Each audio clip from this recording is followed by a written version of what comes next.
Madame la ministre, parlez-nous un petit peu de votre visite ce matin.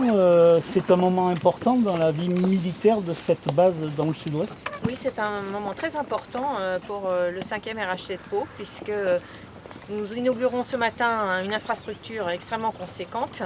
Il s'agit des bâtiments et des hangars de maintenance dédiés au NH90 Caïman.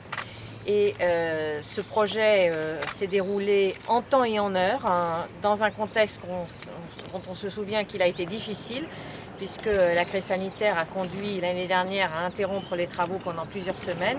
Et pourtant, ces infrastructures ont été livrées à bonne date, voire même avec un peu d'avance. Donc j'ai voulu aujourd'hui remercier bien sûr toutes les entreprises et le service d'infrastructure des infrastructures de défense d'avoir conduit et mené à bien ce projet. C'est un projet très important.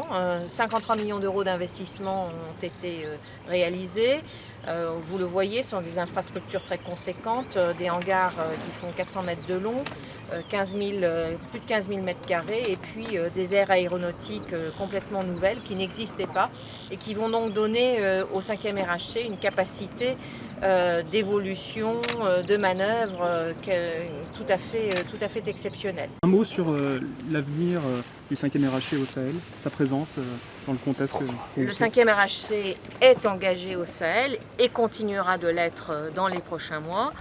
Nous aurons particulièrement besoin de l'aérocombat pour pouvoir poursuivre à la fois nos opérations, mais aussi accompagner les opérations logistiques qui vont se multiplier dans les prochains mois au Sahel, compte tenu de l'adaptation souhaitée par le président de la République de l'opération Barkhane.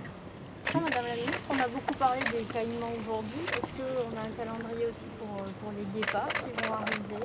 Alors les guépards arriveront un peu plus tard, de mémoire à partir de 2025-26, mais on vérifiera ce point.